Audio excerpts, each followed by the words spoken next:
welcome back to the channel. I thought it would be fun today to take you around and show you a quick tour of all of my perennial gardens. I realize now that I wish I had done this about a month ago, like at the end of April. But I thought to myself, oh, there's not enough blooming. It was only a few things like some tulips and daffodils and not a whole lot other than that. But it is amazing how much color and how many plants have popped up and grown since that time. We had a week last week that was in the 80s for several days, and that is not normal for Vermont this time of year. Normally it stays, in the 60s, and we'll get up to the 70s. So I think that really pushed everything into a lot of bloom. So we don't have the comparison maybe next year, but I wanted to show you some of the things that have going on. I've been putting this off because I have weeds. And I was like, oh, I gotta get all my weeds out of my garden before I make this video. And you know what? I don't.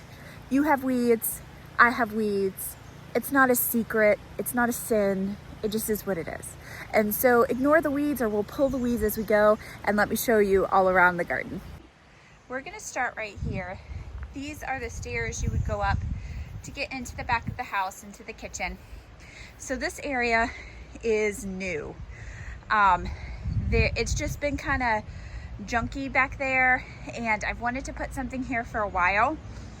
And I put some topsoil. Well, first of all, I moved this hosta over here. This is part of a hosta from over there. And then I put some compost on top of it, let it sleep for winter. And I honestly didn't think it would come back. You'll be able to see that it's way behind the other hostas. But I'm working on putting some topsoil here. I'm gonna finish these bricks, and I'm gonna do 2 layers of bricks. I obviously haven't finished. Work in progress. Build it up, and then I'll probably, the hosta will be here, but then I'll have some things over here. Have some things in winter sowing jugs that are perennials that I'll probably put right there. So we'll keep working on that once I'm done with the garden. So that came from this hosta right here. This hosta was just way too big in front of this iris, so I wanted to give it some space. These astilbes, I have quite a few on this whole row. I'm going to show you. This is only their second season, and I got them from Costco just as dry roots, and incredible. They have done so well. They love their spots. Tulips are just about done. I've got a couple that haven't blown out yet, but most of them have. So tulips in Vermont do really, really well. They come back every year without a whole lot of help. So what I will do is go down and trim the actual tulip stem down far, but I will leave the leaves so that it can soak in energy for next year. This iris right here is incredibly huge, and as you can tell, they are going for it. They are about to bloom pretty soon. Shouldn't be too long, but this thing is just massive. I bet it's about 5 feet wide. It's humongous. There's no need to separate it though, because it just does really well here. Though it is starting to crowd this other astilbe I have right here, but that's okay, it'll do fine. Astilbe right here, another variety of astilbe right here, another variety of astilbe right here, another hosta looking really big and beautiful. I have a massive amount of black-eyed Susans. That's what all of that greenery is black-eyed Susans. I love this little plant right here. It's called Candy Tuft, and it is just the cutest little thing. I found it at Home Depot one day and just wanted some spring color in the front of the border of the garden, and it is just adorable. Absolutely love it. It stays really short, but it's getting wider and wider every year. Another huge patch of iris, like humongous patch of iris.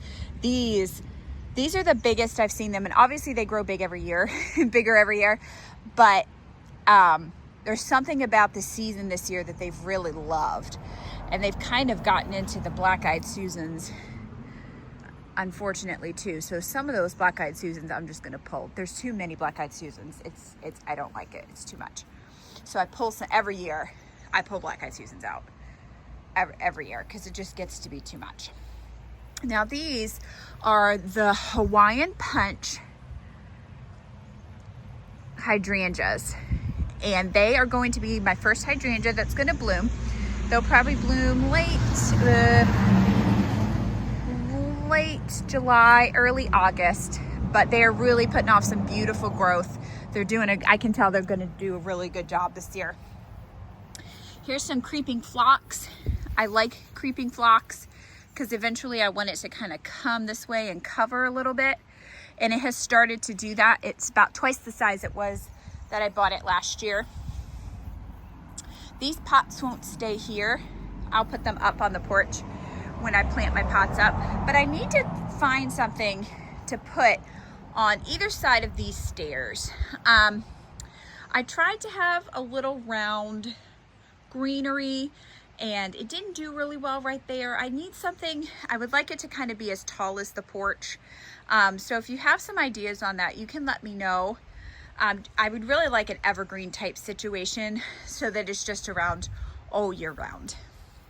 And you can tell the tulips that are kind of interspersed, again, a massive amount of black-eyed Susans. I actually put these black-eyed Susans here last year so that it would match on the other side, because there weren't any black-eyed Susans on this side. It was only on the other side. And so now at least those two sides will match. Another set of little Hawaiian Punch. This is the smallest one of all of them. And that is because I think it gets the least amount of sun from all of them. And so that one is the smallest. It hasn't grown quite as fast as the other ones. Still really healthy though. As you can tell, the irises and these hostas have been here for a very long time.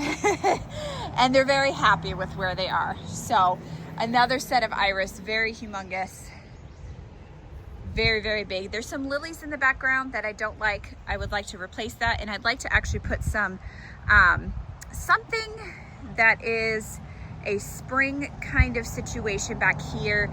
I'm thinking maybe like a forsythia or something would be nice back there so that you get a pop of color. Here is a peony, and I will be honest with you, this peony is not doing that great this year. I only have 1, 2, 3, 4, 5 blooms coming. 6 blooms, a few coming on this. It's a really big, beautiful bushy plant, but it doesn't have a lot of blooms on it.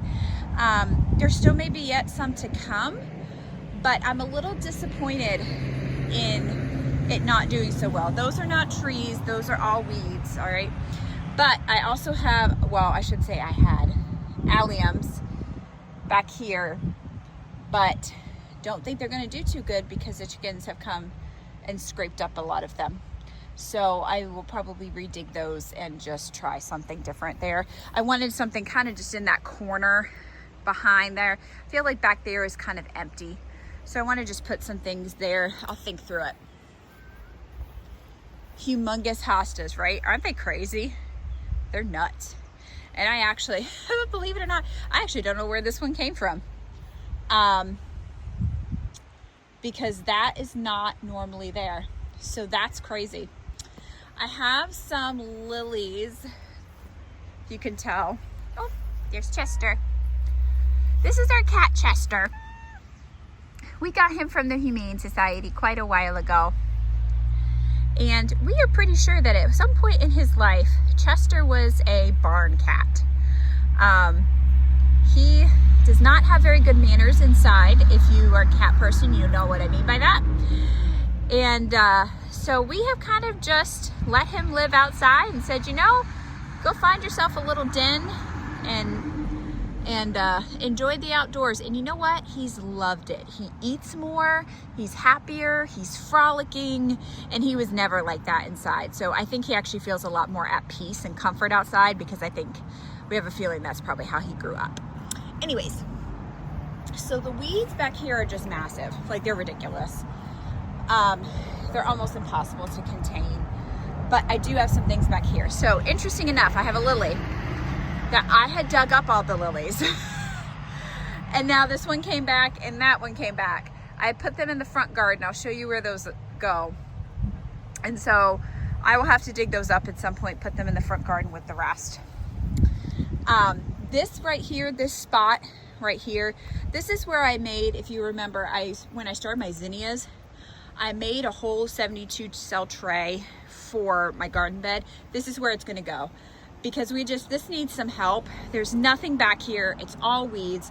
And to help suppress the weeds and to give us some pretty color, we're gonna give that a shot and we're gonna do that. More black-eyed Susans. I'm gonna put some yarrow right here. I have several plants of yarrow that are growing in jugs and also in the greenhouse. We have just massive rows of black-eyed Susans again. I cannot for the life of me think of what the name of this plant is. One of you knows what it is. So comment and tell me what it is. It's so gorgeous. You never have to deadhead it or anything. You just leave it and you let it go and it becomes this big, beautiful green bush. And then it pushes out this one's a light pink colored flower. More irises. I transplanted these from one because they were getting too big, and so I put some back here. And then I also had transplanted a peony from the front, and this one even does it have any little things? It's got a couple little things on it. It probably will not bloom again this year, but it's growing really well because it's about 3 feet wide, and so it's doing pretty good right there. I want to eventually figure out kind of something to do right here, something a little bit taller. Hollyhocks, Baptisia, of course hydrangeas, anything a little bit taller right here. I'm kind of trying to do some things from home, like start seeds from home is what I mean. All right, we're gonna walk over this way. So if you're facing the house, we're going to the right. And I have this little bed right here that I made 2 years ago. It badly needs to be weeded and needs mulch, but everything is still thriving. This is a firelight hydrangea. This is the second hydrangea I've had right here. The first one just kind of randomly died. So this is the second season it's come back. Cross our fingers, it's going to be okay. I am beyond impressed with this bleeding heart. It is fantastic and beautiful, and it thrives here. And the thing that's interesting to me is not how big and beautiful it is, but that it thrives here because this spot right here gets sun all day long. And normally bleeding hearts like the shade. So I'm not really sure what happened. I've kind of named this bed the white and the pink bed because that's pretty much the only colors I have in here. I didn't actually do that on purpose, but oh well. Right here I want to put some echinacea.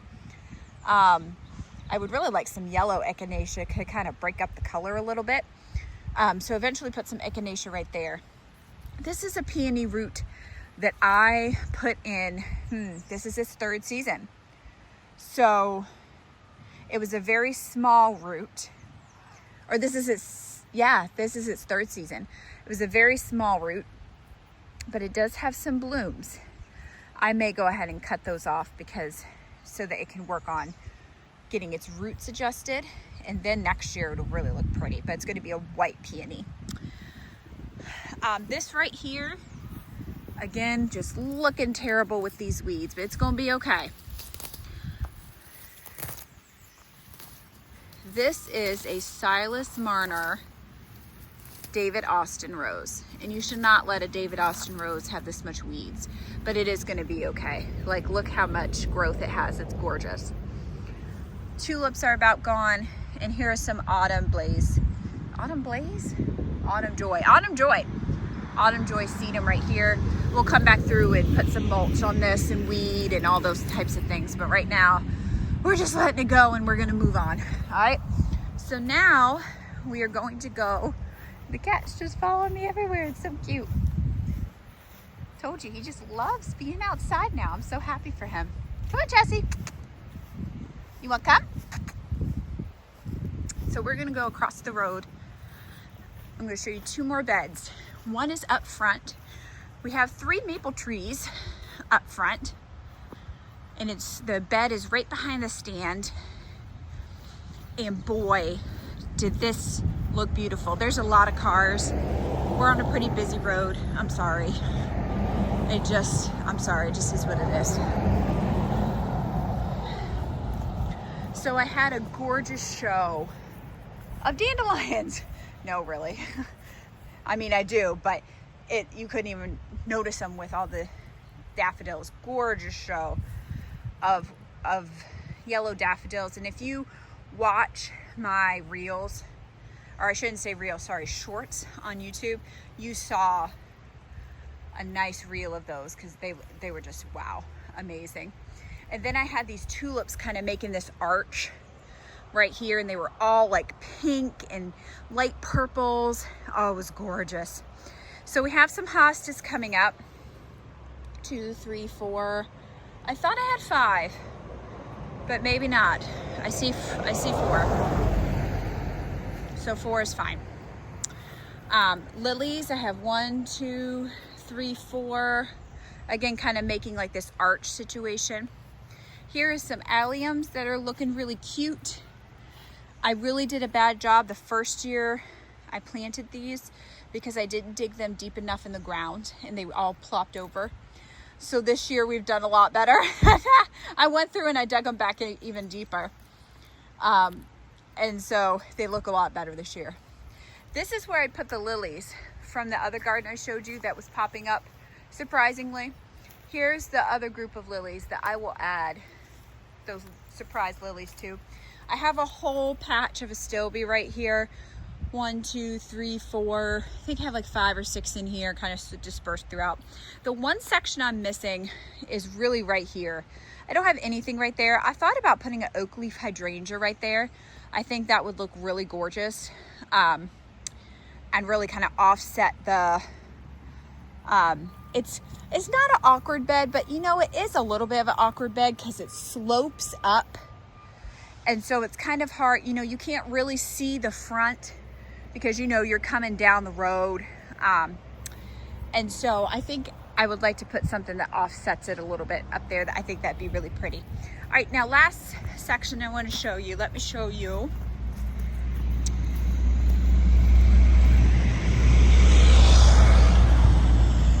This little garden bed over here. And it's really not a garden bed. Garden bed is a polite word for it. It's really not much. We have this rhododendron that loves this spot. It gets sun all day long. We just missed the blooms. They just went out. But I like this part of the season because you can see these bright green new growth. That's when you see the new growth on the rhododendrons. It's after they've bloomed. And so they look so pretty. Oh, just gorgeous.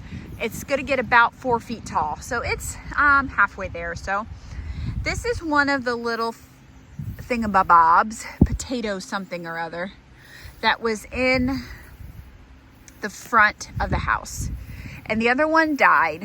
And so I moved this one here just to have something in its place. We're trying to hide the well right there. And then this poor little thing, yes, I have something right here. This is supposed to be a invincible ruby hydrangea. And it went through the ringer this winter. It only had maybe 4 or 5 shoots off of it. And then the snow and everything piled on top of it, and it stressed it out, and it just broke it, but it didn't die. As you can see, it's very healthy. It's got all green stems. It's got shoots coming from down here. It's gonna be okay. I'm not gonna get any blooms on here for at least 2 or 3 years, but that's okay. I got it on discount at the store. That's all right. So I would like to make this whole section a garden bed eventually, but right now I'm kind of just digging and like putting random plants there. I have a few other garden beds that I'm going to be creating during the summer with some of my yarrow, my lupins. I started some echinacea, some perennials that I've started from seed that I'd like to get put in things, some daisies. I haven't really built those up yet, but those are gonna be kind of cool just because it's all from scratch kind of a situation, which is neat. So you can follow along with that this summer as well as I take you through that. But thank you for coming along. If you're in a warmer zone than I am, this may have been a little depressing. It may have brought you backward a little bit because we're not super far along here. We've only had a few flushes of flowers, but when June hits and we have 70-degree weather on a regular basis, things are really going to start popping out. And I will keep you updated. This is May, so we'll have another June tour. Oh, hi Jessie. We'll have another June tour so that I can show you how it's changed. But thank you for coming along today. I hope you enjoyed it. Until next time, keep growing.